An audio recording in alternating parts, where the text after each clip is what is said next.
মেঘ যখন বারবার করে বলেছে যে রূপের সাথে তোমার যোগাযোগ ছিল, আমরা মানিনি, অথচ সেটাই সত্যি। না, ছিল না সত্যি। মেঘ এটাও বলেছিল যে তুমি আর রূপ মিলে প্ল্যান করে এই বাড়িতে মেঘের অপমান করেছো। আসলে তোমরা দুজনেই নিজের নিজের প্রতিশোধ নিয়েছিলে মেঘের ওপর। রূপ প্রতিশোধ নিয়েছিল মেঘের হাতে থাপ্পড় খাওয়ার, আর তুমি প্রতিশোধ নিয়েছিলে আমার মেঘকে বিয়ে করার। সেইবারেও তোমার বলা মিথ্যে আমরা বিশ্বাস করে নিয়েছিলাম। ময়ূরী, তুমি নিজের মুখেই সবকিছু স্বীকার করে নিয়েছিলে, তাও সেটা ভুলে, সব সত্যি ভুলে গিয়ে তোমার বলা মিথ্যে কথাগুলো আমি বিশ্বাস করে নিয়েছিলাম স্রেফ আমার রাগের বশে। নীল, কেন তুমি পুরনো কথা টানছো? ওই ব্যাপারটা তো মিটে গেছে। আমরা তো সবাই জানি যে মেঘ সেদিন অন্যায় করেছিল। হ্যাঁ, আজকে মেঘের জন্যই আমরা গিনিকে ফিরে পেয়েছি, আর আমি তার জন্য তার কাছে অত্যন্ত কৃতজ্ঞ। কিন্তু তা বলে তো সেটা তার সেদিনের করা অন্যায়টাকে জাস্টিফাই করে না। মেঘ সেদিন কোনো অন্যায় করেনি।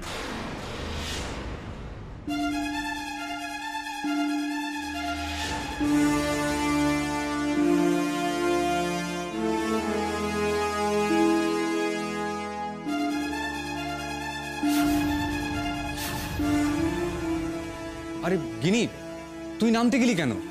আমি ঠিক আছি ছোটদা ভাই, ঠিক আছে। মেঘ তো আমাকে বাঁচিয়ে দিয়েছে, কিন্তু আমি স্পষ্ট দেখতে পাচ্ছি বাড়ি শুদ্ধ সবাই আবার ময়ূরীদির মিথ্যে শিকার হতে চলেছে, ঠিক সেই দিন যেমন হয়েছিল। আমি আমি কি মিথ্যে বলেছি? আমি কবে মিথ্যে কথা বলেছি? কি বলছো তুমি গিনি? তুমি মিথ্যে বলেছো যে মেঘ তোমাকে ব্ল্যাকমেল করিয়ে ওই কথাগুলো তোমাকে দিয়ে বলিয়েছিল, কিন্তু তুমি তো সত্যি সত্যি রূপের সঙ্গে ষড়যন্ত্র করেছিলে ময়ূরীদি।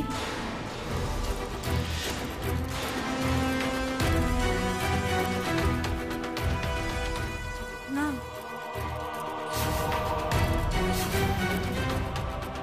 না গিনি, না, আমি এগুলো কিচ্ছু করিনি। তোমাকে তোমাকে মেঘ আবার এগুলো বুঝিয়ে দিয়েছে, তাই তো? মেঘ তোমাকে মিথ্যে কথা বলেছে, বিশ্বাস করো। আমি বলছি তোমাদেরকে, দেখো আমার কি মনে হচ্ছে বলো তো, মেঘের নিশ্চয়ই এই পুরো কেসটাতে কিছু একটা তো যায় আসে, বা ও কিছু একটা জানে। তা না হলে ও একদম একদম এক্স্যাক্ট টাইমে ওখানে কি করে পৌঁছে গেল বলো তো? তোমাদের এই ব্যাপারটা একটু অস্বাভাবিক লাগছে না? হ্যাঁ, অস্বাভাবিক তো লাগছেই, অস্বাভাবিক লাগছে, কারণ তোমার সাথে রূপের মায়ের কথাগুলো একদম মিলে যাচ্ছে, সুতরাং অস্বাভাবিক লাগছে। জেঠিমণি, এগুলো কি হচ্ছে? তুমি সবাইকে থামাও, সবাই আমার ব্যাপারে এগুলো কি বলছে? জেঠিমণি, এবার একটু আমি বলি প্লিজ। ময়ূরীদি এতদিন তো অনেক কথা বলেছে, এবার একটু আমি কথা বলি। হ্যাঁ, আমার ভুল আছে, নিশ্চয়ই আমার ভুল আছে। আমি রূপকে চিনতে ভুল করেছি। রূপ একজন অত্যন্ত নোংরা প্রকৃতির মানুষ, যে মেয়েদেরকে মানুষ হিসেবে মনেই করে না, সাময়িক আনন্দের একটা টুল মনে করে মাত্র। কিন্তু আমাকে বিয়েটা করতে বাধ্য হয়েছিল ও ওর বাবার কারণে। কারণ উনি বলেছিলেন যদি রূপ আমাকে বিয়ে না করে তাহলে উনি ওনার কোনো সম্পত্তি রূপকে দেবেন না। মা, রূপ যেদিন আমাদের বাড়িতে এলো, যেদিন মেঘকে নিয়ে ওই ঘটনাটা ঘটেছিল, সেদিন কিন্তু রূপের আমাকে বিয়ে করার কোনো রকম প্ল্যানই ছিল না। ও এখানে এসেছিল শুধুমাত্র ওর নতুন একটা শিকার ধরতে, আর সাথে সাথে কেউ মেঘের ওপর প্রতিশোধ নেওয়াটা ওর মাথায় ঢুকিয়েছিল।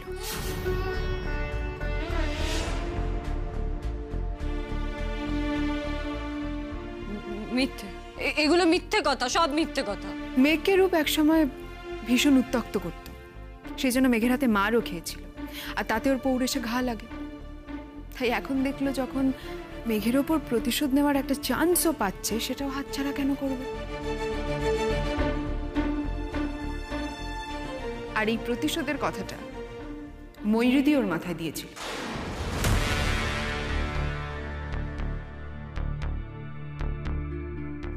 ওদের দুজনের মধ্যে রেগুলার যোগাযোগ ছিল। মিথ্যে কথা, এগুলো সব মেঘের বানানো মিথ্যে কথা। ময়ূরী সকলের সামনে মেঘকে ছোট করে অপমানিত করে এ বাড়িতে নিজের জায়গাটা পাকা করতে চেয়েছিল। গিনি গিনি তুমি মেঘের বলা কথাগুলোর ওপর ভিত্তি করে এসব কথাগুলো বলছো তো? আমি প্রমাণ করে দেবো যে শাট আপ ময়ূরী। কথাগুলো মেঘের বলা নয়, কথাগুলো রূপের বলা।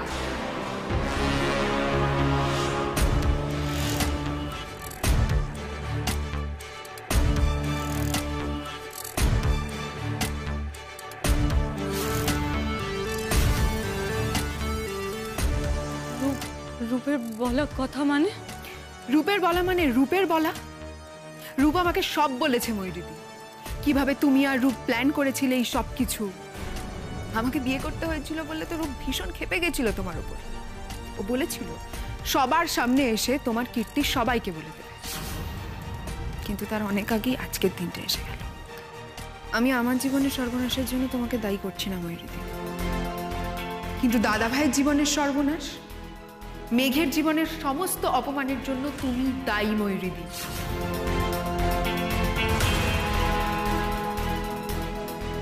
না না, তুমি কিন্তু তুমি ভুল কথা বলছো, মিথ্যে কথা বলছে। এগুলো কোনোটাই সত্যি না। আমার রূপের সঙ্গে কিছুই নেই। এগুলো কি? ময়ূরী, তুমি এত নিচে নামতে পারলে কি করে? কি করে বোঝাই আমি তোমাদেরকে? ছেঠুমনি, বলো না, আমি কি বললে আমার কথা বিশ্বাস করবে যে আমি এগুলো কিছু করিনি? মিথ্যে কথা বলছে। গিনিকে মেঘ এগুলো শিখিয়ে দিয়েছে, তারপর ওই কথাগুলো বানিয়ে বলছে আমি কিছু করিনি। আর জেঠিমনি, তুমি আমার কথা বিশ্বাস করো, আমি সত্যি কিছু করিনি। আমি নির্দোষ, আমি কমপ্লিটলি নির্দোষ। প্লিজ।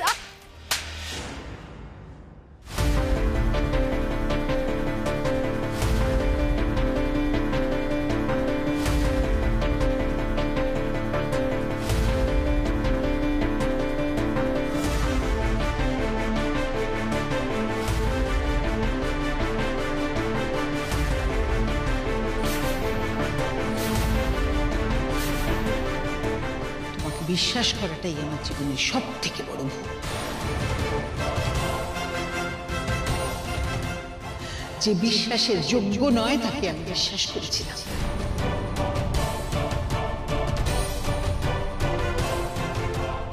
মা, তুমি ঠিক, তুমি একদম ঠিক। আমার অহংকার, আমার বুদ্ধি, আমার বিবেচনা সমস্তটাকে ঢেকে দিয়েছিল। আমি এই মেয়েটাকে আমি চিনতে পারিনি, আর এই মেয়েটাকে আমি বিশ্বাস করেছিলাম।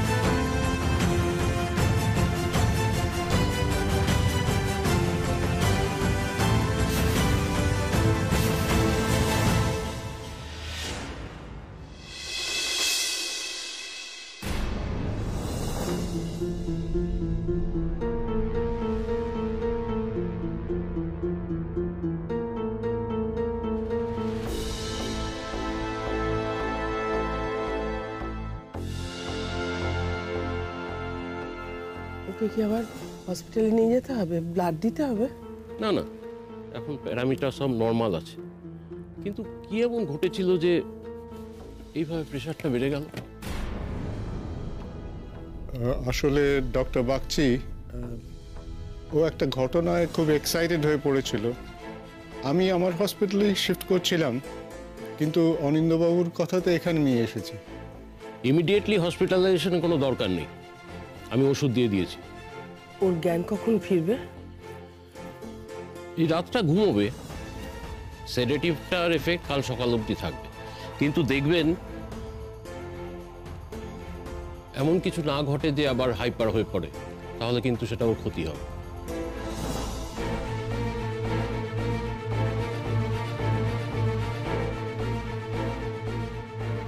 ইনস্ট্রাকশনগুলো এখানে লেখা আছে, আশা করি তুমি বুঝতেই পারবে। যদি কোনো সমস্যা হয় আমাকে একটা ফোন করবে। ঠিক আছে। না না, তোমাদের উঠতে হবে না, তোমরা এখানেই থাকো, ময়ূরীর পাশে থাকো, আমি চলে যেতে পারবো। Nice to see you doctor Ganguly, অনেকদিন বাদে দেখা হলো। Nice to see you too. হ্যাঁ, আপনার ছেলের সঙ্গেই তো মেঘের বিয়ে হয়েছে, তাই না? হ্যাঁ হ্যাঁ, আমার মনে আছে সেই সময় আমি সিঙ্গাপুরে একটা কাজে গিয়েছিলাম। তবে একটা কথা কিন্তু ডক্টর গাঙ্গুলি আপনাকে বলতেই হয় যে শুধু আপনার ছেলে নয়, আপনার পরিবারের সবাই অত্যন্ত লাকি, কারণ মেঘের মতো মেয়ে আপনারা পরিবারে পেয়েছেন। ওর সামনে বলে বলছি না, she is a gem of a girl. Uncle, আমি ও বাড়ির মেম্বার ছিলাম, এখন আর নেই। আমি আর নীল ডিভোর্স ফাইল করেছি।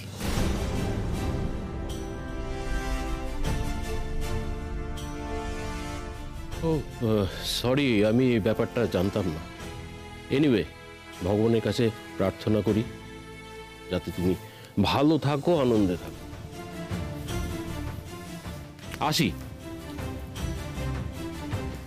আপনি চা কফি কিছু খাবেন তো? আমি মেঘ, তোমার সঙ্গে আমার একটা কথা ছিল।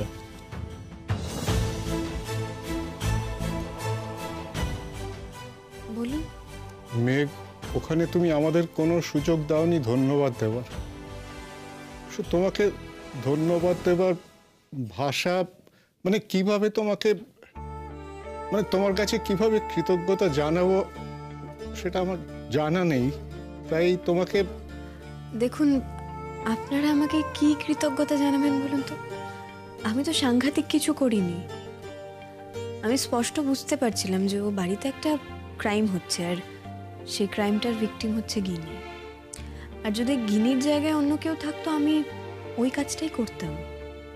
তাই শুধু শুধু কৃতজ্ঞতা দিয়ে আমাকে লজ্জা দেবেন না প্লিজ। না না মেঘ, তোমাকে ছোট করার কথা আমি কখনো ভাবতেই পারি না।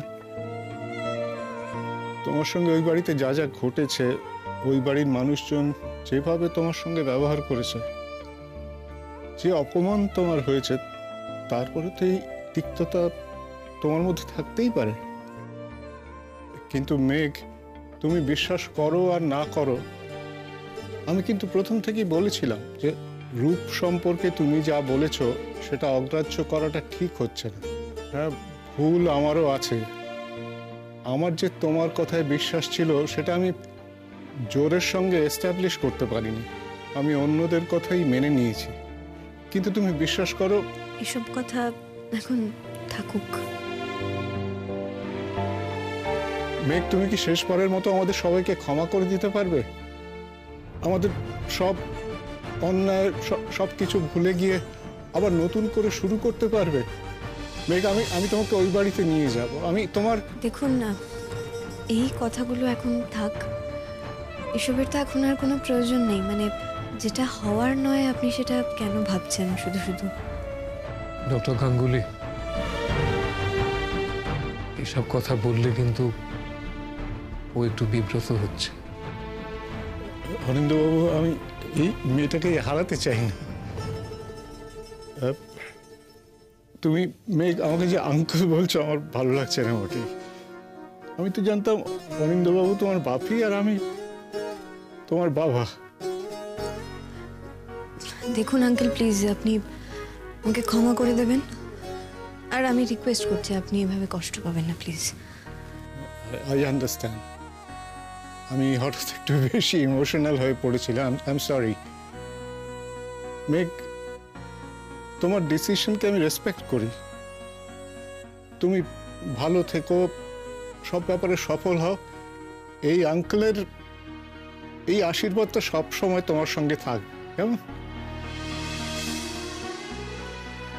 নীল ডাজন্ট ডিজার্ভ ইউ, একদম।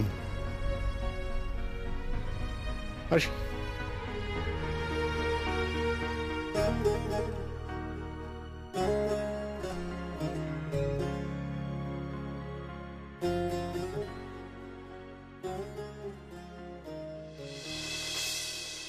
মেঘ, কি হবে মেঘ?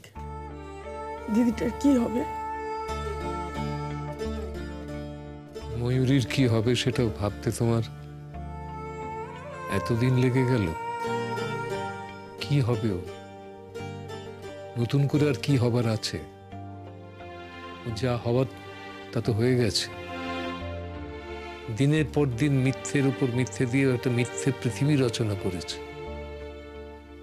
সেই মিথ্যের উপর ভরসা করে ও তাসের ঘরে সংসার পাততে গেছে। তারপর সেই মিথ্যেতে যখন টান পড়েছে, তখন ওই সত্যিটা ওই গরম লাভার মতো ছিটকে বেরিয়ে এসেছে। বেরিয়ে এসে সমস্ত কিছু তছনছ করে দিল একেবারে। আমি এত কিছু বুঝি না, শুধু বলো আমার মেয়েটার কি হবে? কৃতকর্মের ফল তো ফলবে, এটা তোমার সম্পর্কেও প্রযোজ্য মধুমিতা। যেদিন নিজের মুখে সত্যিটা স্বীকার করলো, তারপরে আবার যখন মিথ্যে কথাটা বলল, তুমি সেটা মেনে নিলে। আষাঢ়ে গল্প সমস্ত। মেঘ ওর গলা নকল করেছে, ব্ল্যাকমেল করছে। সেদিন যদি তুমি ওর কথাগুলো বিশ্বাস না করতে, তাহলে ও বাড়ি দিকে অত সোচ্চারও মিথ্যে কথাগুলো বলতে পারতো না সেদিন। নীলের সঙ্গে ওর বিয়ের কথাবার্তা হয়তো এত দূর এগোতো না, তাতে হয়তো ক্ষতিটা একটু কম হতো। আমি মানছি, আমি মেনে নিচ্ছি, সব দোষ আমার। এবার বলো তো আমার মেয়েটার কি হবে? ওর যদি ভালো করতে হয় মধুমিতা, তোমাকে শক্ত হতে হবে, শক্ত হাতে সামলাতে হবে ওকে। ও কিন্তু ওর মিথ্যের পুঁটুলি নিয়ে আবার বসবে তোমার সামনে, তোমারই সামনে বসবে। কারণ ও জেনে গেছে যে তুমি ছাড়া ওকে আর কেউ বিশ্বাস করে না, করবেও না। কিন্তু তোমাকে এবার শক্ত হতে হবে। ওকে এই মিথ্যের জগৎ থেকে তোমাকেই বার করে আনতে হবে। তোমাকে বোঝাতে হবে যে ওর মিথ্যেটাকে তুমি আর মানছ না, তুমি আর প্রশ্রয় দিচ্ছ না, তুমিও ওর মিথ্যেটাকে বিশ্বাস করো না। তাতে কি ওর ভালো হবে? হ্যাঁ, ওতেই ওর ভালো হবে। হ্যাঁ, সময় লাগবে, তবে তুমি যদি আর প্রশ্রয় না দাও, তাহলে ওর এই প্রবৃত্তিটা ধীরে ধীরে মরে যাবে। সময় লাগবে, ঠিক কথা, কিন্তু ভালো হবে। মা গো, ভালো হয়ে ওঠ মা, সুস্থ হয়ে ওঠ। আমি তো আছি মা, তোর কাছে আছি তো। ভালো হয়ে ওঠ।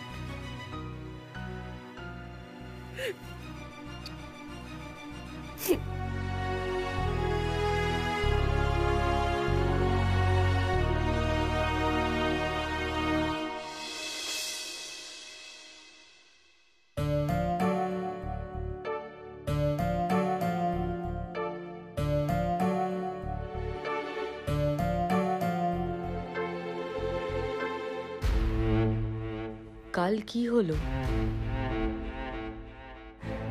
ময়ূরীদি সকলের সামনে মেঘকে ছোট করে, অপমানিত করে এ বাড়িতে নিজের জায়গাটা পাকা করতে চেয়েছিল। কথাগুলো মেঘের বলা নয়, কথাগুলো রূপের বলা।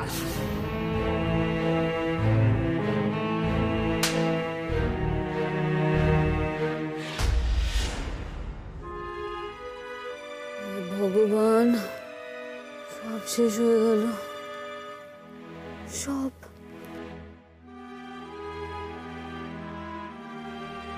কি রে, উঠে পড়েছিস? আমাকে এখানে কে নিয়ে এলো? নীলের বাবা এসেছিলেন, উনি তোকে দিয়ে গেছে। নীল আসেন? না,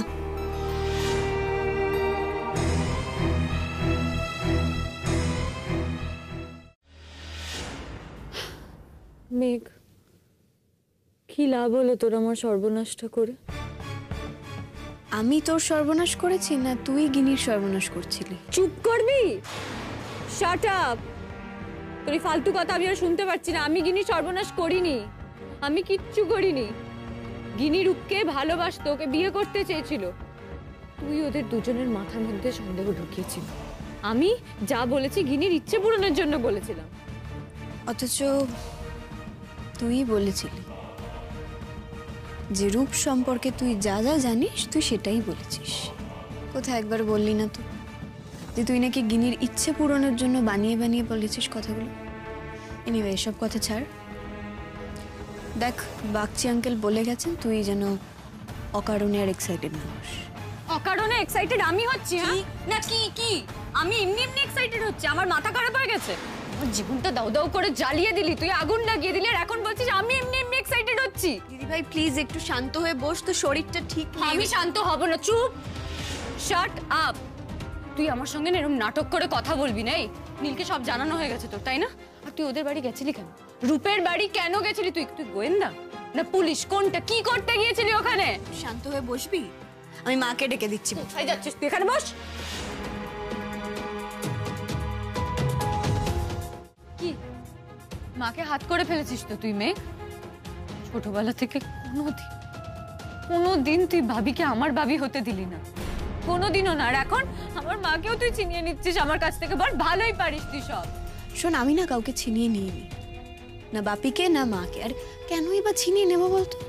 দেখ, তাদের মধ্যে তো আর ভালোবাসার ঘাটতি নেই যে তোকে ভালোবাসলে তারা আমাকে ভালোবাসতে পারবে না, এরকম তো কোনো কথা নেই। তাহলে আমি কেন ছিনিয়ে নেব? আমাকে ইচ্ছা করছে বলতো, জানিস, ইচ্ছা করছে তোর গলাটা টিপে তোর এই কথাগুলো বন্ধ করে দিই আমি, এই বাজে বকা বন্ধ করি আমি। তোর জন্য কাল জেঠিমণি অব্দি আমাকে অবিশ্বাস করলো। মা আমাকে বলেছে আমি নাকি মাকে মিথ্যে কথা বলেছি। মায়ের আমার উপর আর বিশ্বাসই নেই, ভরসাই নেই। কি করে করলি এটা তুই? হ্যাঁ কিরে মেয়ে, ব্ল্যাক ম্যাজিক ট্যাজিক পারিস নাকি? এখন এসবও করিস নাকি? ময়ূরী